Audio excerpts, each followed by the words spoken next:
Welcome to Star Citizen. You've probably heard quite a bit about it. Generally, what you hear is from somebody who doesn't know much or somebody who finds themselves in one of 6 stages of the Star Citizen process. This cycle is as much an overall journey for each person as it is just 6 representations of different Star Citizen fans. Today I'm going to take you on this journey as we look at the cross-section of the community supporting and playing this game. While I'm sure I'm going to get some things wrong here and I will miss some things, I hope this offers you some entertainment and some insight into the community, and I hope you're not offended if you see yourself in this video. We're all in here a little bit. This is the April supporter exclusive for all Twitch, Patreon, and YouTube supporters, coming out to the public later in the year. If you'd like to see these more opinionated timed exclusives monthly when they are created, you can become a member right here on the channel. For all of you who have, thank you for supporting my tomato talks.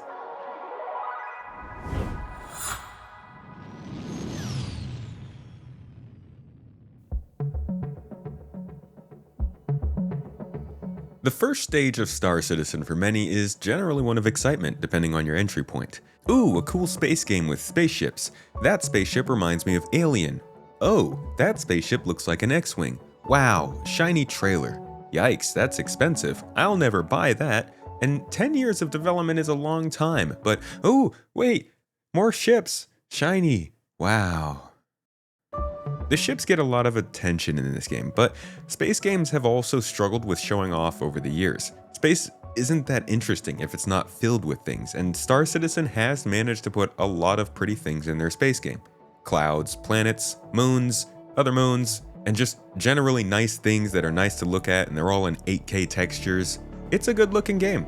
And this guy Space Tomato on YouTube keeps telling you how there's more new things coming soon, and the graphics will get even better, so I guess just take his word for it?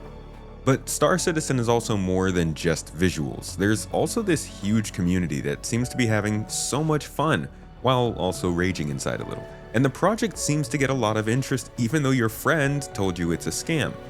Your first day in the game is filled with traversing your home city, EVAing over your ship, flying around the countryside, maybe even doing a little cave diving. It's an oddly freeing experience that doesn't have boundaries like other games you've played. And if you can go to all these moons and planets, and it's this freeing, there must be something much better in the depths of this game's gameplay.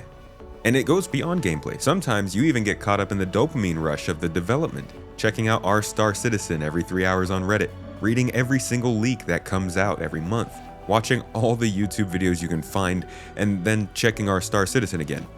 It is a rush, and even if you aren't playing much, the game seems to always be promising possibilities of eventually living in space, waking up aboard your ship, making money, doing what you want, buying or looting some new armor, visiting new star systems, forming alliances, and making unique relationships. But outside of all that, you just want to experience what it seems people are so excited about.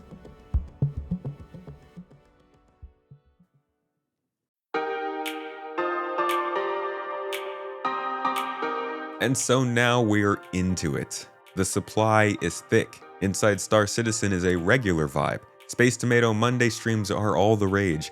And you know for certain hacking is coming out this year. You found yourself an org, a good group of people who enjoy playing the game, but you also chat about life with them. You guys relax for weekly mining, or hop in game and talk about your frustrations during the latest group mining activity. You regularly get into spirited debates on social media about whether Star Citizen is a PvP game or a PvE game, should the game be full loot, is the latest ship overpowered, and everyone's favorite, whether the development is making any sense. It doesn't matter that things are getting delayed constantly, or that the communication has dried up a little bit in some aspects. Plenty of games take 12 years to develop. Hell, you don't even care that the game is still so unstable, it's improving. There's clearly progress, and more content is coming out regularly. What is everyone complaining about? The problems you run into are small, a small price to pay in order to be on the forefront of this kind of project. It's easy to get caught up in the excitement, the feeling that this is different from the usual publisher-fueled churn of games that sacrifices themselves for the industry. Nobody has ever done something like this before, and for that, it's worth the small worries you have and the little issues you see. Just push them aside. It'll all figure itself out.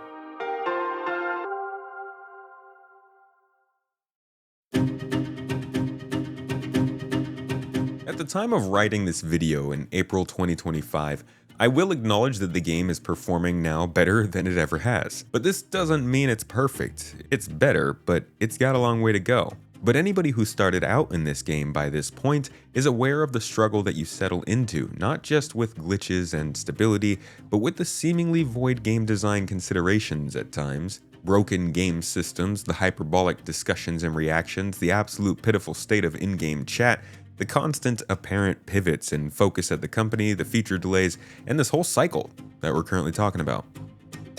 Most games you play, you have to deal with balancing your own perception of mistakes, bad content releases, and poor marketing or dev decisions as a fan of said game. With Star Citizen, it's all that and the active development of the game, all the craziness that entails, and the crazy reactions to what that looks like on the outside. Honestly, this is the great journey of video games, and I wouldn't give it up for something more normal. I have a lot of normal video games that I like to play.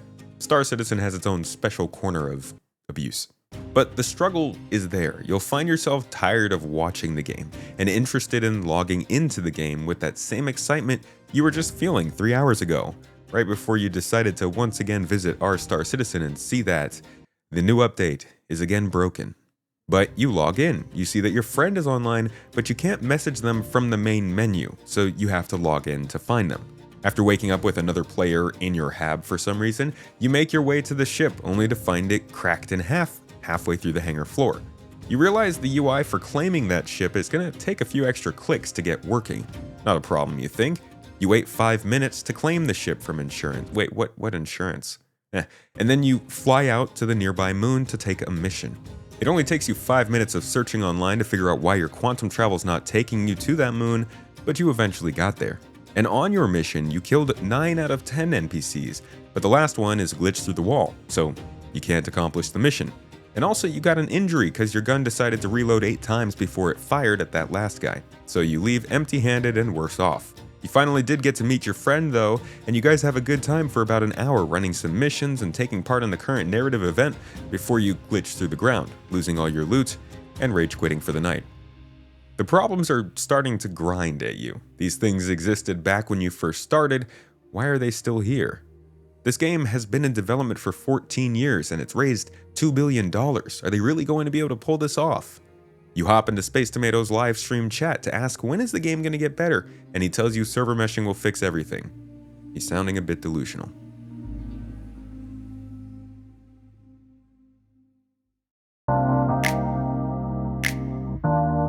It's all fine.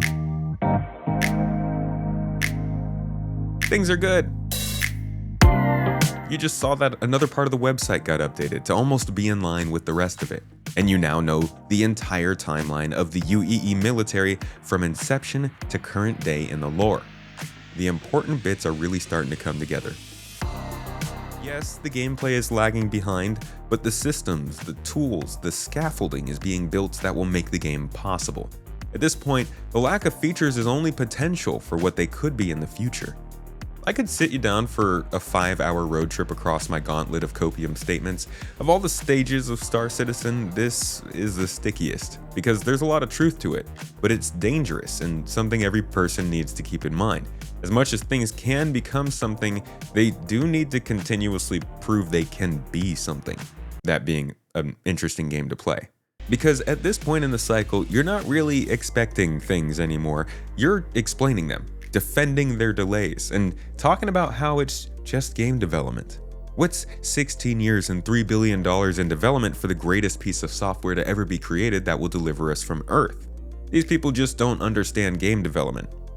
You hear that Space Tomato YouTube guy said something about hair, and you think to yourself, yeah, what other FPS space MMO set in the 2900s with spaceships and Gary Oldman does hair like this? That's right, none of them.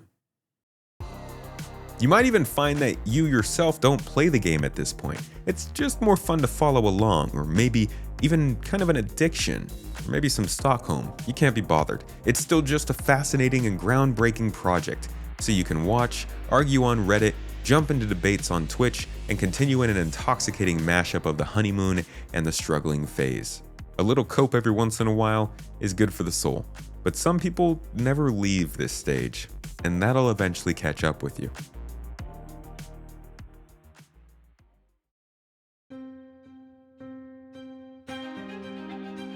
Burnout. It happens with all games. Sometimes it just takes thousands of hours. Star Citizen just doesn't have many other alternatives, so it can be kind of safe from this. But here you are, you've pushed and pushed as much as you can against that struggle you felt 6 months ago. And as you continued through the copious amounts of copium canisters, dialing in on monthly reports, and waiting for the interesting features talked about 2 Citizen Cons ago to enter the game, you never burned out from playing the game. Not like you did with Anthem or Elite Dangerous right after they introduced engineering. No, you've burnt out on waiting, on time. You feel like CIG hasn't respected your time in-game with half-finished features you have to find workarounds for, but also as your time as a backer. What happened to hacking? Where did my pouch storage go? Why did they sell me a spaceship concept that they haven't designed the gameplay for? How is this the state of the game after 18 years in development and $4 billion in funding?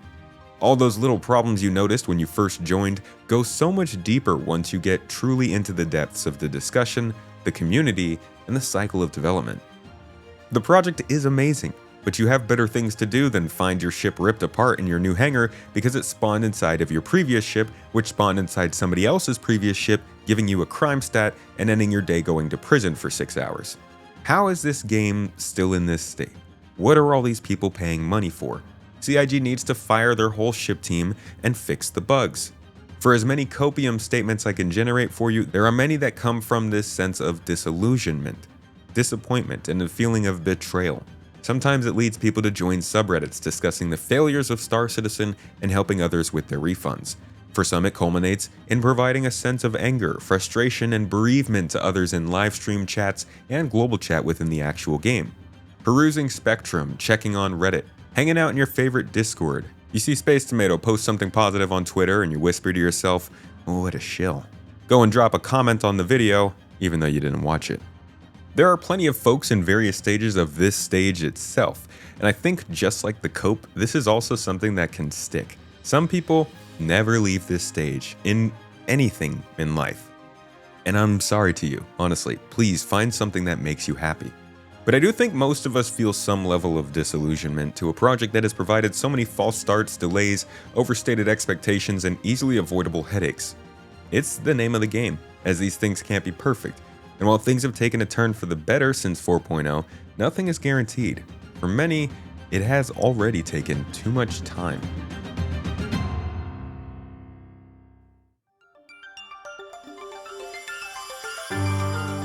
And so through the ringer you've come. For some people it's been 12 days, some 12 months, and for many even 12 years.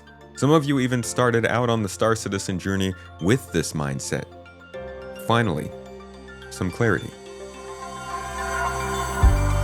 You don't expect the game, you might not buy into anything they are selling, you may or may not take part in the gameplay, but no matter what, you've learned to enjoy what exists now. You don't recommend Star Citizen to friends, you warn them, and secretly hope they install it anyway so you can drag them across Stanton gushing about all the things you love. Your time here is similar to the struggle, but enlightened. You've woken up from the matrix of ships, and you see reality for what it is. This is a project going through the pains of development at a large scale, stretched thin and working on something that hasn't really been done before, making poor choices and trying to reach a finish line that they set a little too far away. It ain't perfect, but it's one of a kind. You've made friends you can laugh with, memories you'll always have, and potentially hundreds of hours of actually enjoyable gameplay. And you get to see new gameplay every few months.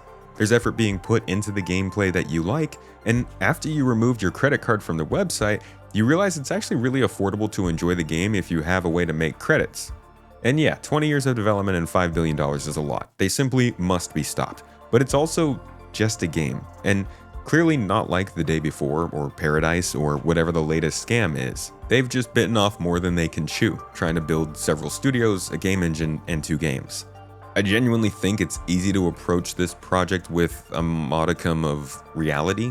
It's certainly not going to change the world, and it's not going to be the greatest game ever made for everybody, but it is aiming towards a pretty exciting niche and continuously progressing towards a goal. You just gotta be ready for all the turbulence that comes with that. In the end, maybe this all doesn't work out, but at least we got to see and play a cool space game in the making in the meantime.